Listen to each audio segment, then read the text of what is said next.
વિદ્યાર્થી મિત્રો નમસ્તે. આપણે આગળ વિડીયોમાં કે વિવિધ વિસ્તારોમાં વસતા પ્રાણીઓ વિશે સમજ્યા, બરાબર? ક્યાં ક્યાં? તો જંગલમાં, પર્વત પર, રણમાં, દરિયામાં અને અન્ય જગ્યાએ, બરાબર? હવે આપણે નિવાસસ્થાન અને અનુકૂલન વિશે સમજીએ છીએ, બરાબર? કે પ્રાણીઓ જે વિસ્તારમાં જીવતા હોય તે વિસ્તારને તેમનું નિવાસસ્થાન કહે છે. નિવાસસ્થાન એટલે શું?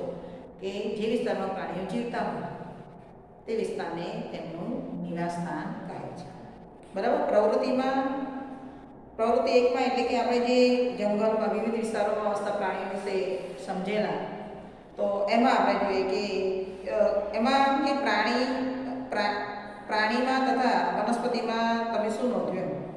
શું તમે એમાં વિશાળ વિવિધતા જોઈ? તમે રણની કોલમ તથા દરિયાની કોલમમાં આપણે જોયું કે દરિયામાં અને રણમાં વસતા પ્રાણીઓ અને વનસ્પતિ અલગ અલગ હોય છે, બરાબર?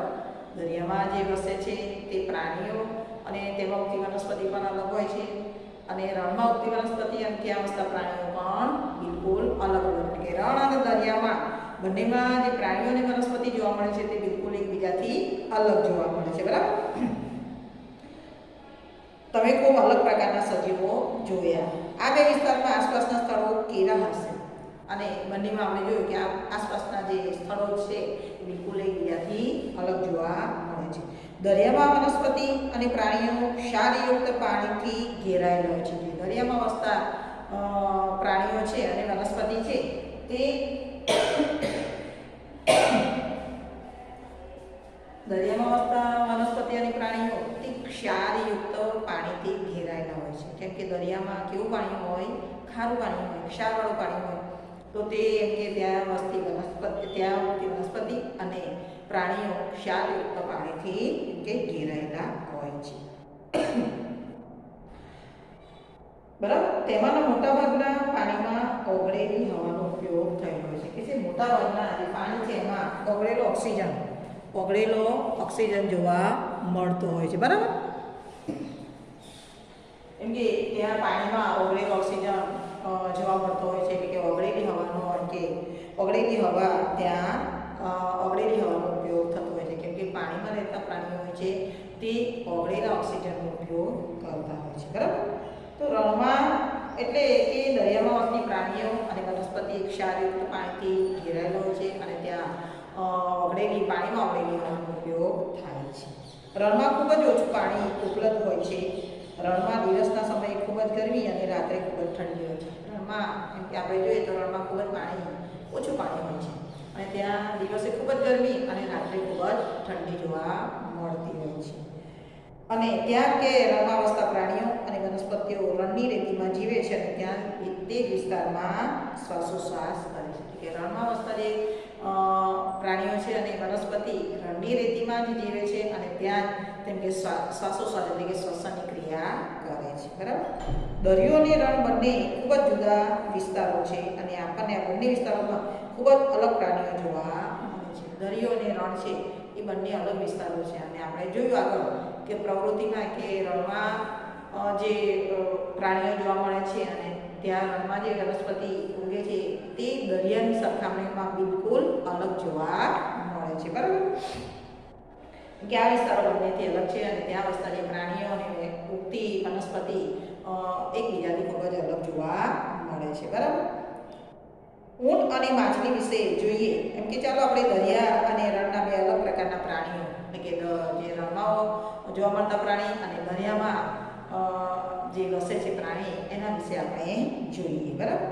તો ઊંટ અને માછલી વિશે જોઈએ. ઊંટના શરીરની રચના અને તેના રણની પરિસ્થિતિ ટકી રહેવા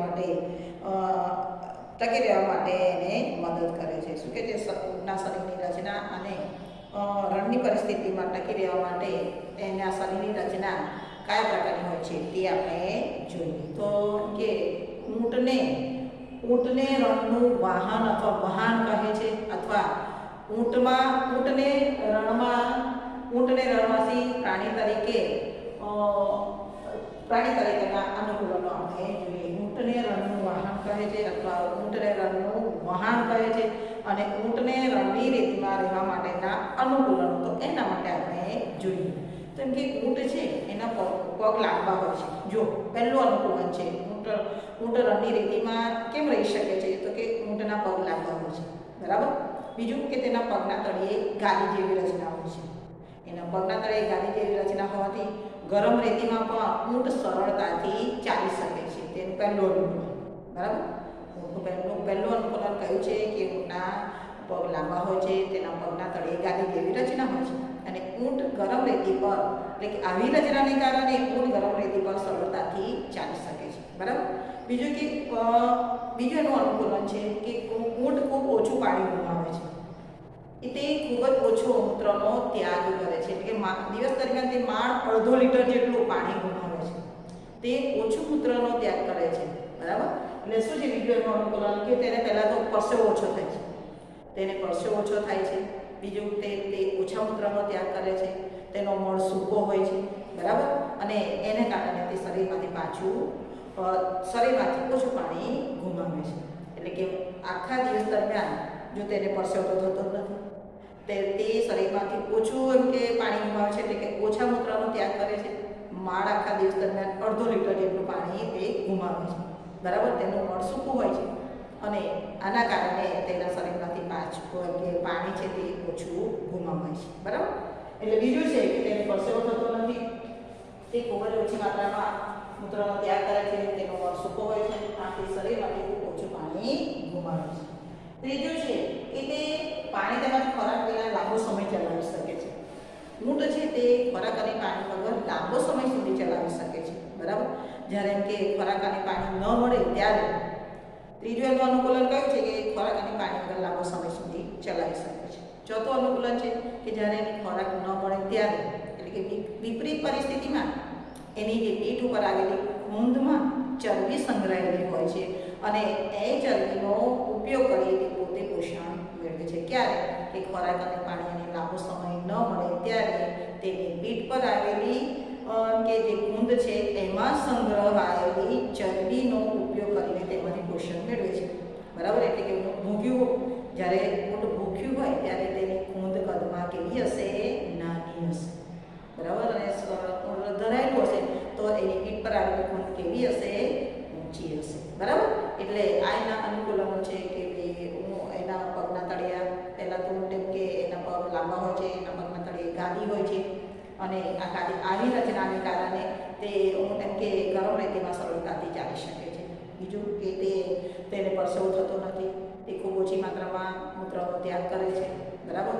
અને તેનો મળ સૂકો હોય છે અને આના લીધે તે શરીરમાંથી ઓછું પાણી ગુમાવે છે. તે ખોરાક અને પાણી વગર લાંબો સમય ચલાવે છે, બરાબર.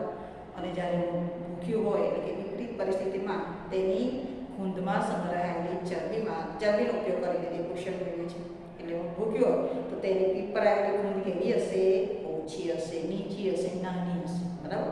તો આવા અનુકૂલનોના લીધે એમ કે તે રણની રેતીમાં સરળતાથી વસી શકે છે, રહી શકે છે. બીજું કે રણની રેતીમાં કયા પ્રાણીઓ જોવા મળે આપણને? તો ઊંટ છે, એટલે કે ઊંટ તો ખરું, પછી કાંગારો, એટલે કે રણનું ઉંદર, સાપ અને કસ્તુરી મૃગ. રણમાં જોવા મળતા બીજા કયા પ્રાણીઓ છે? કે જે કાંગારો, ઊંટ તો ખરું, કાંગારો એટલે રણનું ઉંદર, સાપ અને કસ્તુરી મૃગ. આવા પ્રાણીઓ આપણને રણમાં જોવા મળતા હોય છે, બરાબર. હવે આગળ આપણે જોઈએ તો એમ કે જે પાણીમાં વસતા પ્રાણીઓ, એટલે કે જળમાં વસતા પ્રાણીઓના અનુકૂલનો, તો આપણે માછલીનું ઉદાહરણ લઈએ, બરાબર. એ પહેલાં આપણે જોઈ લઈએ કે હવે આપણે માછલીઓને જોઈએ, તેમાંની કેટલીક કેમ કે માછલીઓ વિવિધ પ્રકારની હોય છે. માછલીઓ વિવિધ પ્રકારની જોવા મળે આપણને. કેટલાકના ઘરે માછલી ઘર હોય છે અને એમાં તમે વિવિધ પ્રકારની માછલીઓને જોઈ શકો છો, બરાબર. તો એમ કે આપણે માછલી વિવિધ પ્રકારની જોવા મળે છે. દરેકમાં આકારની બાબતમાં સમાનતા રહેલી છે. દરેક માછલીનો આકાર એક સરખો છે, બરાબર. તો એમ કે એનો આકાર કેવો છે? ધારારેખીય છે, બરાબર. એના જો માછલીના જલીય અનુકૂલનો, પાણીમાં રહેવા માટેના માછલીને પાણીમાં રહેવા માટેના અનુકૂલનો. તો પહેલો મુદ્દો છે કે માછલીને કે તેનો આગળનો અને પાછળનો ભાગ, પૂંછડીવાળો ભાગ અને મોઢાવાળો ભાગ કેવો હોય છે? સાંકડો હોય છે અને વચ્ચેનો ભાગ પહોળો હોય છે. એટલે કે માછલીના શરીરનો આકાર બંને છેડા તરફ કેવો છે? માછલીના શરીરનો આકાર બંને છેડા તરફ સાંકડો હોય છે અને વચ્ચેથી પહોળો હોય છે, એટલે કે હોડી જેવો હોય છે, બરાબર. આવા આકારને કેવો આકાર કહે છે? ધારારેખીય આકાર. આવા આકારને ધારારેખીય સુરેખિત આકાર કહે છે. અને આવા આકારને લીધે તે પાણીમાં કે તરતી વખતે એને ગતિનો અવરોધ ઓછો નડે છે અને સરળતાથી તરી શકે છે, બરાબર. માછલીના શરીરનો આકાર કેવો છે? ધારારેખીય.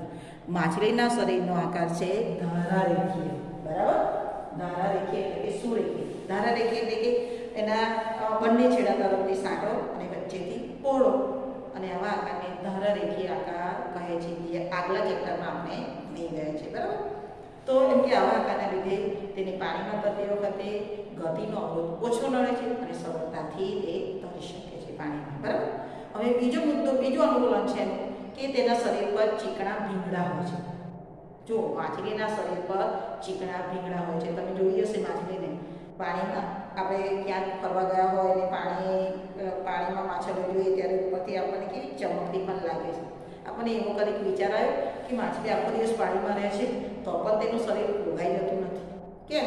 તો કે જે માછલીના શરીર પર ચીકણા ભીંગડા હોય છે અને એના લીધે તેનું શરીરનું એમ કે પાણીથી રક્ષણ થાય છે.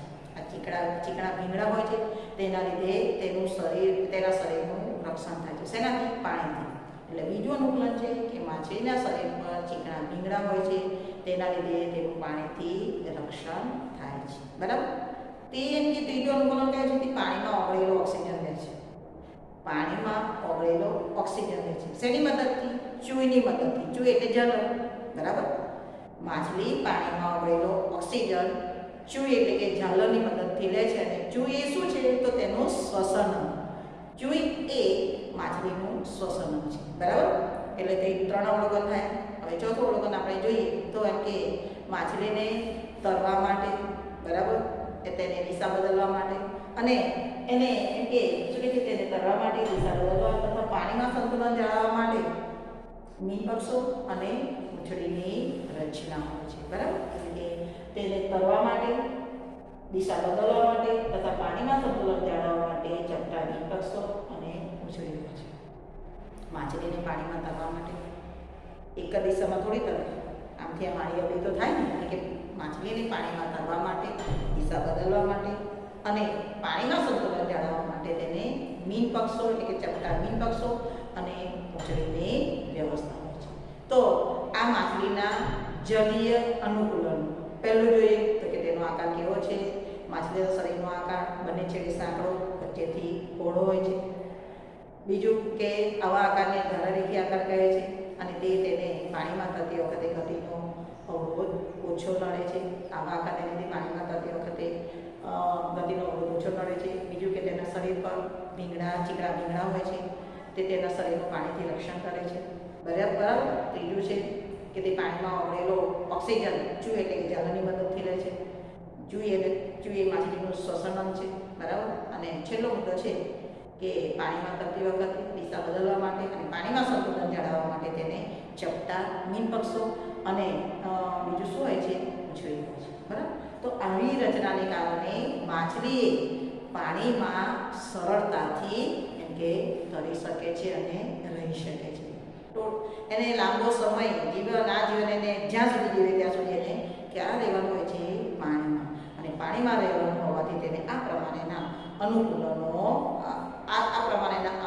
અનુકૂલનોથી ધરાવતી હોવાથી તે પાણીમાં લાંબો સમય રહી શકે છે, બરાબર. તો આપણે જોયું કે રણવાસી પ્રાણીના અનુકૂલનો અને પાણીમાં રહેતા એટલે કે માછલીના પાણીમાં રહેવા માટેના અનુકૂલનો વિશે જોયું, બરાબર. તો આ પ્રમાણે તમે કે આ જે બંને અનુકૂલનો જોયા, બંને પ્રાણીઓના અનુકૂલનો જોયા, તે તમારે નોટમાં લખી અને તૈયાર કરવાના, બરાબર. તમારું H લખ્યું છે, લખેલ મુદ્દા નોટમાં લખી તૈયાર કરવાના.